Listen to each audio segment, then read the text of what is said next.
we're constantly looking for ways to eliminate clicks and make that associate and leader more effective at what they do day in and day out.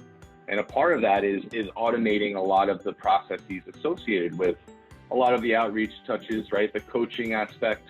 So, you know, again, leveraging what we currently have in-house has been, has been amazing, right? Just to watch it all take place.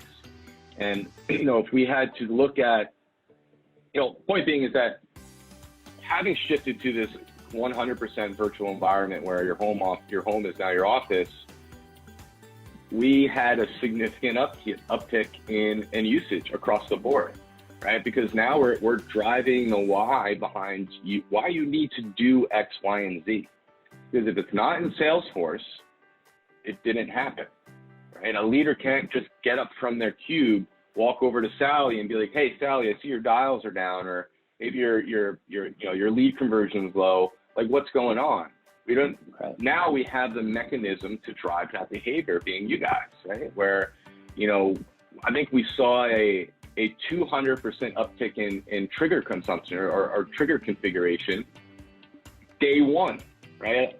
313, we went remote. 314, if you look at the usage stat, it's a hockey stick, right? Because think about it, because now I'm a leader, I'm home, I want to automate as much as I possibly can do to continue to get the visibility into the health of my team, whether it be, activities, pipeline advancement, connection rates, quality conversations, whatever it may be. But now we can wrap all this automation around it so that those leaders get fed that information as opposed to chasing it, which has been enormous.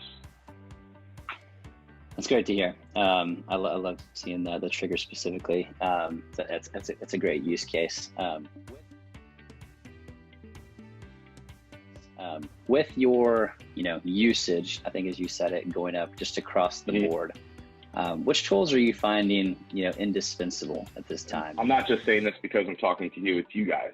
I think your platform has helped sustain the culture shift from being on the sales floor to now being in a virtual environment. If we didn't have a platform like Ambition to help with that migration, we would be like a rudderless ship. And this is no joke, and I'm dead serious. Because we had the ability to continue to have those virtual high fives, right? Celebrating wins, still having TVs and leaderboards being leveraged and screenshots shared across the organization, even at our senior leadership level. But also to help drive, like we have a new vertical, we have like a vertical per month, right? So say for one example, we're targeting, say, a construction vertical for maybe a day, maybe a week, maybe a month.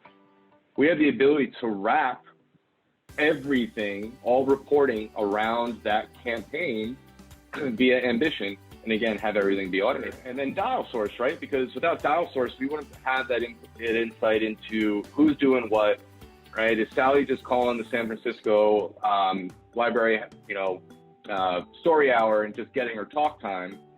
Or, if she's making a bunch of calls and they're all no contact, right? We're able to dig into that. But to take that a step further, with your platform, we're able to track connects, right? Calls with a positive disposition. We're able to track quality conversations, right? Calls greater than X duration, and then build that into scorecards. And what is that going to do? That's going to drive the right behaviors, right? Anybody can make 35 dials a day. Anybody can get an hour and a half of talk time a day. But it's getting the quality out of those inputs, which is critical. And that, again, that's where you guys have a big play in, for sure.